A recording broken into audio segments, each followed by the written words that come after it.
हम बताए बगैर कि a deal could be reach with in months और इवन वीक्स, यानी कुछ महीनों में या कुछ हफ्तों में कोई ना कोई डील जो है वो रीच हो सकती है अज़रबैजान की और इन सेंट्रल एशियन ममालिक की, और ये कोई ना कोई अकॉर्ड साइन कर सकते हैं। देखिए अगर इस 1-1.5 महीने में अगर इब्राहिम अकॉर्ड 2.0 साइन हो गया तो फिर जो इस्लामिक वर्ल्ड है उसमें एक तरह से रेज आएगा, उसमें गुस्सा आएगा कि इसराइल जो है वो गज़ा में इस तरह के मामलात कर रहा है, बट उसके बावजूद जो है वो इब्राहिम अकॉर्ड्स हो गया। इब्राहिम अकॉर्ड्स क्यों हुआ? इब्राहिम अकॉर्ड्स नहीं होना चाहिए था। तो this is the reason why मामलात जो है वो बड़े क्रूशल हैं और मामलात आने वाले वक्त में और ज़्यादा क्रूशल होंगे इन सारे ममालिक को लेके, जो कि सब लोगों के लिए जानना बहुत ज़्यादा ज़रूरी है और बहुत ज़्यादा ज़रूरी होना चाहिए।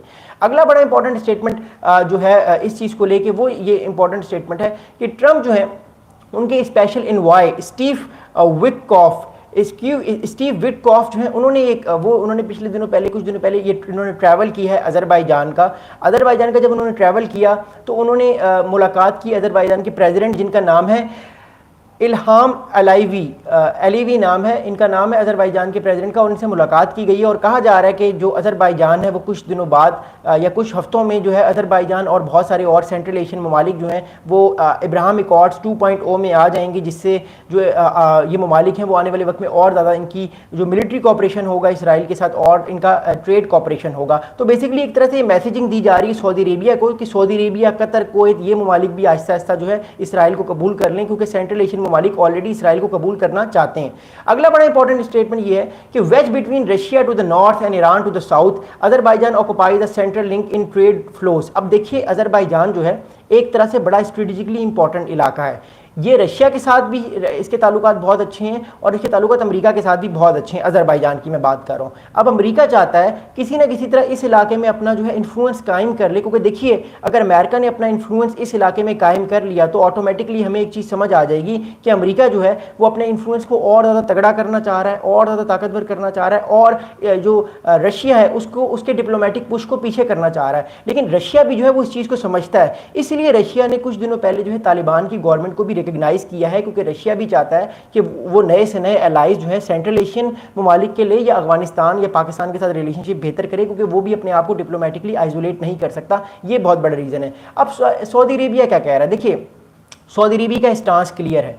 सऊदी अरेबिया बार बार ये चीज़ कह रहा है कि the kingdom has reportedly said it would not recognise Israel without steps towards Israeli recognition of a Palestinian state, a soaring death toll in Gaza and starvation in the enclave due to blockage of air and military operations by Israel have brought Arab fully complicated efforts to add more Muslim majority countries to the Abraham Accords। अब Saudi Arabia बार बार ये चीज़ कह रहा है कि जब तक गज़ा के अंदर जो जेनोसाइड हो रहा है मुसलमानों का, जो गज़ा के पैलेस्टीनियंस का जेनोसाइड हो रहा है, जब तक ये जेनोसाइड जारी रहेगा सऊदी अरेबिया जो है वो कभी भी इब्राहिम अकॉर्ड्स को कबूल नहीं करेगा, वो कभी भी इब्राहिम अकॉर्ड्स में नहीं आएगा और वो इसराइल को के साथ नॉर्मलाइजेशन नहीं करेगा।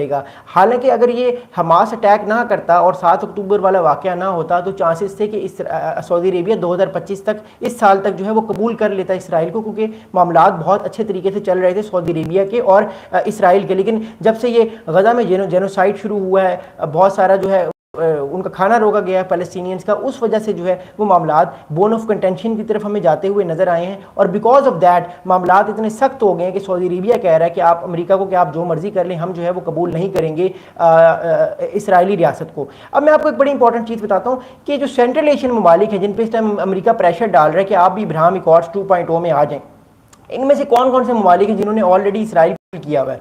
पहला मुल्क तो देखिए कजाकिस्तान है, दूसरा मुल्क अज़रबैजान है, तीसरा मुल्क जो है वो तुर्कमानिस्तान है और चौथा मुल्क है किर्गिज़स्तान। तो ये चारों बड़े इंपॉर्टेंट और ताकतवर मुल्क हैं, इन्होंने ऑलरेडी जो है वो कबूल किया हुआ है इसराइल को। मैं फिर आपको बताता हूँ कि इसराइल को किन किन सेंट्रल एशियन ममालिक ने कबूल किया हुआ है। एक तो है कजाकिस्तान, उज़्बेकिस्तान, तुर्कमानिस्तान और किर्गिज़स्तान।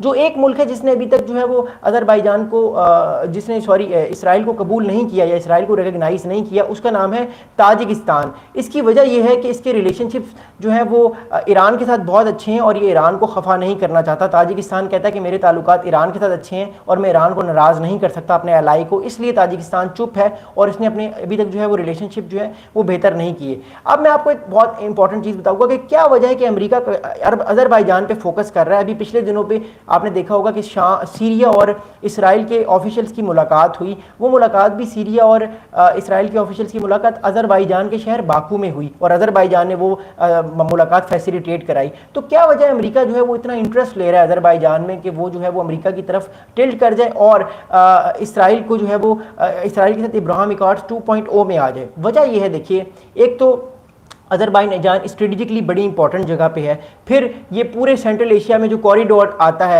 जो अफगानिस्तान से लेकर सेंट्रल एशिया फिर रशिया में जो ट्रेड का कॉरिडोर होता है, ये उसको मिलाता है, तो ट्रेड वाइज भी ये बड़ी इंपॉर्टेंट जगह है। फिर इंपॉर्टेंट जगह है कि इसके पास नेचुरल रिसोर्सेज हैं, जिसमें ऑयल है, गैस है, इस तरह की जो चीज़ें हैं वो अज़रबैजान के पास हैं, जो कि अज़रबैजान चाहता है कि वो एक्सप्लोर करे और वो दुनिया के साथ शेयर करे। तो स्ट्रेटेजिकली ये बड़ा इंपॉर्टेंट एहतियाती है। और मोर इंपॉर्टेंटली अज़रबैजान और ईरान के ताल्लुकात अच्छे नहीं हैं।